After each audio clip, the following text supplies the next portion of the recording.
Hello students, all Bangla education tips YouTube চ্যানেলে তোমাদের সকলকে স্বাগত। আজ আমাদের আলোচ্য বিষয় মাধ্যমিক 2025 শিক্ষাবর্ষের ছাত্রছাত্রীদের জন্য ইতিহাসের সাজেশন। ইতিহাসের মান 8-এর বট কোশ্চেন নিয়ে চলে এসেছি। মাত্র 8টি প্রশ্ন। দেখো, এই 8টি প্রশ্ন তোমরা যদি ভালো করে রেডি করো তাহলে কিন্তু তোমরা এখান থেকে প্রশ্ন কমন পেয়ে যাবে।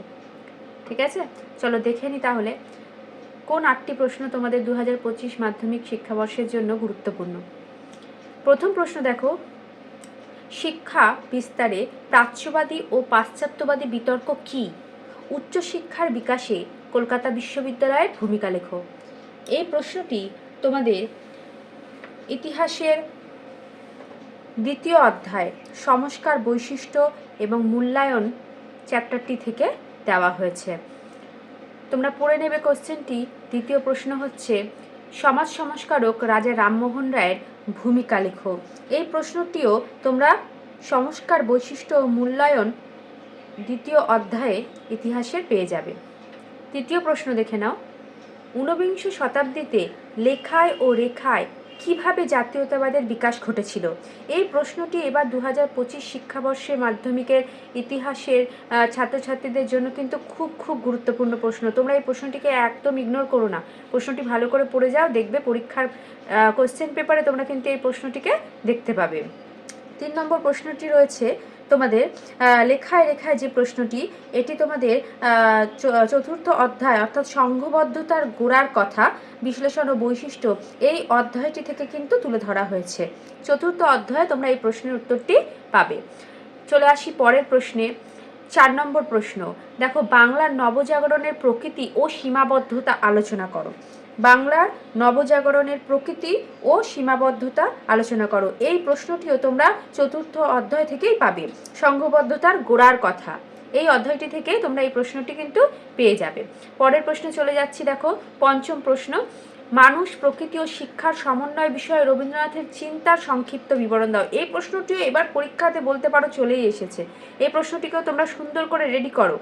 ঠিক আছে, 5 নম্বর প্রশ্নটি তোমরা পাচ্ছ পঞ্চম অধ্যায় অর্থাৎ বিকল্প চিন্তা ও উদ্যোগ বৈশিষ্ট্য পর্যালোচনা চ্যাপ্টারটিতে তোমরা এই প্রশ্নের উত্তরটি কিন্তু পেয়ে যাচ্ছ।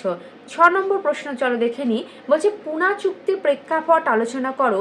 দলিত আন্দোলন বিষয়ে গান্ধীজি ও আম্বেদকরের বিতর্ক আলোচনা করো। এই পুনা চুক্তি যে প্রশ্নটি, এই প্রশ্নটি তোমরা পাচ্ছ সপ্তম অধ্যায় অর্থাৎ 20 শতকের ভারতের নারী ছাত্র ও প্রান্তিক জনগোষ্ঠীর আন্দোলন বৈশিষ্ট্য বিশ্লেষণ। এই অধ্যায়তে কিন্তু তোমরা সপ্তম অধ্যায়ে তোমরা 6 নম্বর প্রশ্নের উত্তরটি কিন্তু পেয়ে যাবে। পুনা চুক্তির প্রেক্ষাপট আলোচনা করো, দলিত আন্দোলন বিষয়ে গান্ধীজি ও আম্বেদকর বিতর্ক আলোচনা করো। এই প্রশ্নটি কিন্তু খুব গুরুত্বপূর্ণ। 7 নম্বর প্রশ্ন দেখো, পূর্ব ও পশ্চিম ভারতে উদ্বাস্তু সমস্যাকে কেন্দ্র করে একটি নিবন্ধ লেখো। এই প্রশ্নটি তোমরা পাচ্ছ অষ্টম অধ্যায় অর্থাৎ উত্তর ঔপনিবেশিক ভারত 20 শতকের দ্বিতীয় পর্ব। অষ্টম অধ্যায়তে তোমরা এই উদ্বাস্তু সমস্যাকে কেন্দ্র করে পূর্ব পশ্চিম ভারতের যে সমস্যা সেটি কিন্তু নিবন্ধ তোমরা এই পেয়ে যাচ্ছ এই অষ্টম অধ্যায় উত্তর ঔপনিবেশিক ভারত চ্যাপ্টারটিতে। চলে আসো লাস্ট এবং অন্তিম প্রশ্ন হচ্ছে তোমাদের বঙ্গভঙ্গ বিরোধী আন্দোলনে ছাত্রদের ভূমিকা লেখো। বঙ্গভঙ্গ বিরোধী আন্দোলনে ছাত্রদের ভূমিকা, এই প্রশ্নটিও কিন্তু খুবই গুরুত্বপূর্ণ একটি প্রশ্ন। এটা তোমরা সপ্তম অধ্যায়ে পাবে 20 শতকের ভারতের নারী ছাত্র প্রান্তিক জনগোষ্ঠীর আন্দোলন এই চ্যাপ্টারটিতে। তাহলে তোমরা দেখে নিলে তোমাদের 8টি গুরুত্বপূর্ণ প্রশ্ন মান 8-এর জন্য 2025 ইতিহাসের যে সাজেশন এখানে তুলে ধরা হয়েছে। আমাদের আজকের আলোচ্য বিষয়বস্তু হচ্ছে মান 8-এর প্রশ্নগুলি। এই প্রশ্নগুলি তোমরা ভালো করে দেখে যাও, আমি বলছি তোমরা এখান থেকে অনেক প্রশ্ন কমন পাবে। তোমরা ভালো করে প্রশ্নগুলো রেডি করো। যদি এই প্রশ্নের উত্তরের প্রয়োজন হয় তোমরা অবশ্যই কমেন্ট বক্সে আমাকে জানিও এবং ভিডিওটি কেমন লাগলো সেটাও জানিও। চ্যানেলটিকে অবশ্যই সাবস্ক্রাইব করে পাশের বেল আইকনটি প্রেস করে দিও যাতে সমস্ত রকম সাজেশনের নোটিফিকেশন সবার আগে তোমাদের কাছে পৌঁছে যায়। আজকের ভিডিও এই পর্যন্তই, দেখা হচ্ছে পরের ভিডিওতে। Thank you for watching my channel.